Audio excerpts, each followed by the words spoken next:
বিশ্ব সংবাদে আপনাদের স্বাগত। সংবাদের শুরুতেই শিরোনাম, পরে বিস্তারিত। শুরুতে জানিয়ে দেব, মহান ইরানি জাতি আমেরিকার কাছে আত্মসমর্পণ করবে না বলছে সর্বোচ্চ নেতা। জানিয়ে দেব গণমাধ্যমে মুখপাত্রের বিবৃতি, নেতাদের কাতার ত্যাগের গুজব নাকচ করল হামাস। এছাড়া রয়েছে পাল্টা হামলায় বদলে গেছে আঞ্চলিক পরিস্থিতি বলছে জেনারেল বাকেরি। সর্বশেষ রয়েছে হামাসের বিরুদ্ধে ধর্ষণের অভিযোগকারী ব্যক্তির বিরুদ্ধে মিথ্যাচারী ও কুকর্ম ফাঁস। মহান ইরানি জাতি আমেরিকার কাছে আত্মসমর্পণ করবে না বলছে সর্বোচ্চ নেতা। ইসলামী প্রজাতন্ত্র ইরানের সর্বোচ্চ নেতা আয়াতুল্লাহ সৈয়দ আলী খামেনি আজ তেহরানে হাজার হাজার শ্রমিকের সঙ্গে এক বৈঠকে বলেছেন, ইরানের বিরুদ্ধে পশ্চিমাদের চাপ ও নিষেধাজ্ঞার উদ্দেশ্য হল ইরানকে তাদের সামনে নতজানু করা এবং তাদের পুরোপুরি অনুসরণে বাধ্য করা। কিন্তু ইতিহাস ঐতিহ্যের অধিকারী মহান ইরানি জাতি এবং ইসলামী প্রজাতন্ত্রের গুন্ডামি ও বাড়াবাড়ির সামনে মাথা নত করবে না এবং নিষেধাজ্ঞার সুযোগকে পরিণত করে উজ্জ্বল ভবিষ্যৎ নির্মাণ করবে। শ্রম ও শ্রমিক সপ্তাহ উপলক্ষে আজ সর্বোচ্চ নেতা শ্রমিকদের সঙ্গে এই বৈঠক অনুষ্ঠিত করেন। তিনি বলেন, আমরা বহু বছর ধরে আমেরিকা ও ইউরোপের কঠোর নিষেধাজ্ঞার সম্মুখীন। তাদের নিষেধাজ্ঞার উদ্দেশ্য কি? তারা পারমাণবিক অস্ত্র ও মানবাধিকারের কথা বলে, এটা মিথ্যাচার, এগুলো কিছুই নয়। সন্ত্রাসবাদকে সমর্থন করা হচ্ছে, এই অভিযোগে ইরানের বিরুদ্ধে নিষেধাজ্ঞা আরোপ করা হচ্ছে। তাদের দৃষ্টিতে সন্ত্রাসবাদী কারা? গাজাবাসীরা সন্ত্রাসী? সর্বোচ্চ নেতা আরও বলেন, বাস্তববাদী বিশ্বের শ্রমিককে নাটবল্টু বা যন্ত্র হিসেবে দেখা হয়, কিন্তু ইসলাম ধর্মে এমনটি নয়।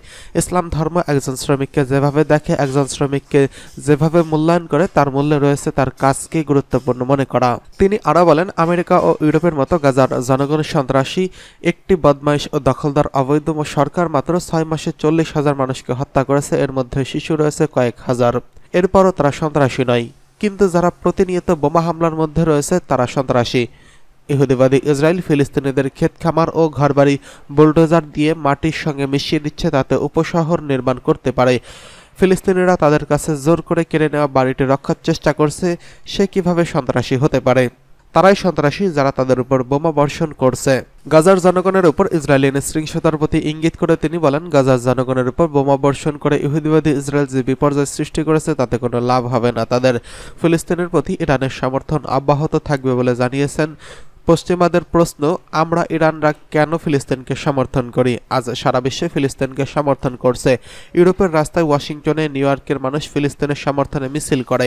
পশ্চিমা সরকারগুলোর প্রতিরোধ ফ্রন্টকে সন্ত্রাসবাদী বলছে, যদিও আমেরিকার রাস্তায় মানুষকে হিজবুল্লাহর পতাকা হাতে দেখা গেছে। বিশ্বের মানুষ তাদের প্রতি সমর্থন জানাচ্ছে, কারণ তারা প্রতিরোধী, তারা জুলুমের বিরুদ্ধে। বৈঠকের শুরুতে আয়াতুল্লাহ উজমা খামেনি শ্রমিকদের ধন্যবাদ জানান। তিনি বলেন, আমি আন্তরিকভাবে আমাদের শ্রমিকদের তাদের চেষ্টা, শ্রম, বিনয়ের সাথে ধন্যবাদ জানাচ্ছি। অবশ্য মৌখিক প্রশংসা যথেষ্ট নয়, তবে এটার প্রয়োজন রয়েছে। এদিকে নেতাদের কাতার ত্যাগের গুজব নাকচ করল হামাস। গণমাধ্যমে মুখপাত্রের বিবৃতি, ফিলিস্তিনের প্রতিরোধ আন্দোলন হামাসের রাজনৈতিক দফতর কাতার থেকে অন্য দেশে সরিয়ে নেওয়া হচ্ছে বলে পশ্চিমা গণমাধ্যম যে গুজব ছড়িয়েছে তা প্রত্যাখ্যান করছে হামাস। লেবাননের সংগঠনটির মাধ্যমে গণমাধ্যম বিষয়ক মুখপাত্র ওয়ালিদ আল কিলানি বলেছেন, হামাসের শীর্ষ নেতারা কাতারে অবস্থান করছেন এবং দেশটি ত্যাগ করার কোনো পরিকল্পনা নেই তাদের। তিনি আল আরাবিয়া নেটওয়ার্ককে দেওয়া এক সাক্ষাৎকারে বলেন, কাতার থেকে দফতর সরিয়ে নেওয়ার চেষ্টা চালায়নি হামাস। দৈনিক ওয়াল স্ট্রিট জার্নাল গত শনিবার এক প্রতিবেদনে দাবি করেন, কাতারের রাজধানী দোহা থেকে নিজেদের রাজনৈতিক দফতর সরিয়ে নেওয়ার জন্য হামাস অন্তত দুটি দেশের সঙ্গে আলোচনা করছে। কথিত কূটনৈতিক সূত্রের বরাত দিয়ে দৈনিকটি জানায়, ইসরায়েলের সঙ্গে যুদ্ধবিরতির আলোচনায় হামাসকে নমনীয় হওয়ার জন্য কাতার ও মিশর চাপ সৃষ্টি করার পর সংগঠনটি দোহা ত্যাগ করার সিদ্ধান্ত নিয়েছে।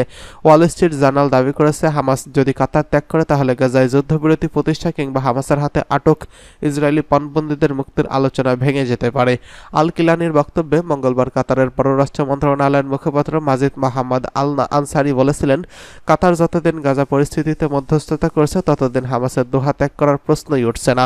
তিনি বলেন, হামাস নেতারা দোহায় অবস্থান করছেন, তাদের কাতার ত্যাগ করা এবং ফিরে আসা এবং এর কোনো বিধিনিষেধ আরোপ করা হয়নি। গাজা ভিত্তিক ইসলামী প্রতিরোধ আন্দোলন হামাসের রাজনৈতিক দফতর দোহায় অবস্থিত। সংগঠনটির পলিট ব্যুরোর প্রধান ও সাবেক প্রধানমন্ত্রী ইসমাইল হানিয়া ও হামাসের পররাষ্ট্র বিষয়ক প্রধান ও সাবেক পলিট ব্যুরোর নেতা খালেদ মিশাল সহ আরও কয়েকজন কর্মকর্তা দোহায় অবস্থান করছেন।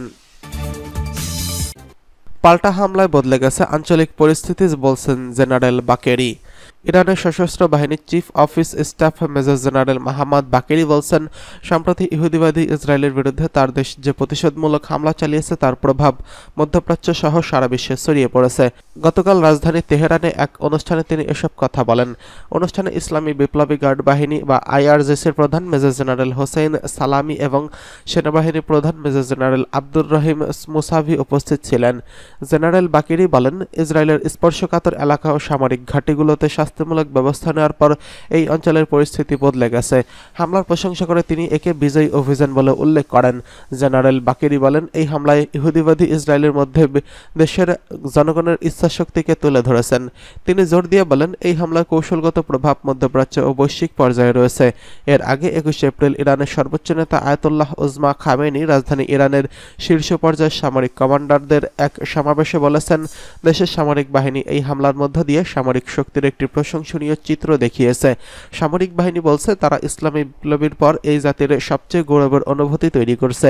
আয়াতুল্লাহ খামেনি আরও বলেন, ইরানি বাহিনী আন্তরিক ও সফলভাবে ইসরায়েলকে শাস্তি দেওয়ার পর তাদের শক্তি, ক্ষমতা এবং কর্তৃত্বের একটি দুর্দান্ত চিত্র উপস্থাপন করতে সক্ষম হয়েছে। ইরানি জাতির একটি প্রশংসনীয় চিত্র প্রদর্শন করছেন এবং আন্তর্জাতিক অঙ্গনে ইরানিদের ইচ্ছাশক্তির উত্থানের প্রমাণ দিয়েছে। এদিকে হামাসের বিরুদ্ধে ধর্ষণের অভিযোগকারী ব্যক্তির মিথ্যাচারিতা ও কুকর্ম ফাঁস। ইসরায়েলের একজন আইনজীবী গত 7 অক্টোবর হামাসের বিরুদ্ধে পরিকল্পিত যৌন সহিংসতার অভিযোগ তুলেছেন। এর কিছুদিন পর ইসরায়েল সরকার তাকে বিশেষ সম্মাননা প্রদান করেন। এখন ইসরায়েলি গণমাধ্যমগুলো তার বড় ধরনের অর্থ কেলেঙ্কারি এবং হামাসের ব্যাপারে মিথ্যা ও বানোয়াট তথ্য ছড়ানোর অভিযোগ তুলছে। ইসরায়েলি এই আইনজীবী কোচাভ ইয়ালকামাম লেভি তথাকথিত সিভিল কমিশনের প্রতিষ্ঠাতা হিসেবে গত 7 অক্টোবর নারী ও শিশুদের বিরুদ্ধে হামাসের যৌন অপরাধ শীর্ষক এক বানোয়াট খবর ছড়িয়ে দেয়। সাথে সাথে পশ্চিমা মিডিয়া ও সংবাদ সংস্থাগুলো তার উদ্ধৃতি দিয়ে এই মিথ্যা খবর সব জায়গায় ছড়িয়ে দিতে থাকে এবং কোনো প্রমাণ ছাড়াই প্রচার চালাতে থাকে যে ফিলিস্তিনিদের সংগ্রামী যোদ্ধারা ইসরায়েলি সেনাদের বিরুদ্ধে হামলা চালানোর সময় পরিকল্পিতভাবে যৌন অপরাধে জড়িয়ে পড়ে। লেভি এমনকি সিএনএন টিভি চ্যানেলের দ্য স্পেশাল একজন মানবাধিকার বিশেষজ্ঞ হিসেবে উপস্থিত হয়ে হামাসের কর্মকাণ্ডের প্রত্যক্ষদর্শী হিসেবে বক্তব্য দেন। ইসরায়েলি দৈনিক হারেজ তার সম্পর্কে একটি নিবন্ধন প্রকাশ করে বলেছেন, লেভি বিভ্রান্তিকরভাবে দাবি করেছে যে কোনো সন্দেহ নেই যে হামাস যোদ্ধারা 7 অক্টোবর পরিকল্পিতভাবে ধর্ষণ ও যৌন নির্যাতন করছে। এরপর গত 6 ডিসেম্বর হোয়াইট হাউসের জাতীয় নিরাপত্তা পরিষদের সদস্যরা এবং প্রেসিডেন্টের সহকারী ও জেন্ডার পলিসি কাউন্সিলের পরিচালক জেনিফার ক্লেইন এবং 7 অক্টোবরের ঘটনাগুলোকে বিশেষ করে হামাসের বিরুদ্ধে উত্থাপিত অভিযোগের তথ্য সংগ্রহ ও রিপোর্ট তৈরির জন্য ইসরায়েলি ওই আইনজীবী কোচাভ ইয়ালকাম লেভিকে ওয়াশিংটনে আমন্ত্রণ জানান। কোচাভ লেভির এই রিপোর্টে তাকে ইসরায়েলি সরকার সবচেয়ে মর্যাদাপূর্ণ পুরস্কার প্রদান করেছেন। এই পুরস্কার যে কোনো ইসরায়েলি নাগরিক সরকারকে দিতে পারে। 21 মার্চ পুরস্কার গ্রহণের পর তিনি বলেছিলেন, আমাদেরকে অবশ্যই ইহুদি বিরোধিতার ক্রমবর্ধমান জোয়ারের বিরুদ্ধে শক্ত অবস্থানে দাঁড়াতে হবে। তার এই পুরস্কার গ্রহণ ও বক্তব্যের ঠিক 3 দিন পর ইসরায়েলের বৃহত্তম সংবাদপত্র দৈনিক ওয়াইনেট তিক্ত সত্য ঘটনা ফাঁস করে দেয়। মূল ঘটনা হচ্ছে, বাইডেন প্রশাসনের একজন সদস্য সহ লেভির আর্থিক পৃষ্ঠপোষকতায় 7 অক্টোবর হামাসের বিরুদ্ধে যৌন সহিংসতার মিথ্যা গল্প বানিয়ে প্রতিবেদন তৈরি করার জন্য বলেছিলেন। ইসরায়েলি সরকারের একজন কর্মকর্তা ওয়াইনেটকে বলেছেন, মানুষ লেভি থেকে নিজেদের দূরে সরিয়ে নিয়েছে, তার কারণ গবেষণায় ভুল প্রমাণিত হয়েছে।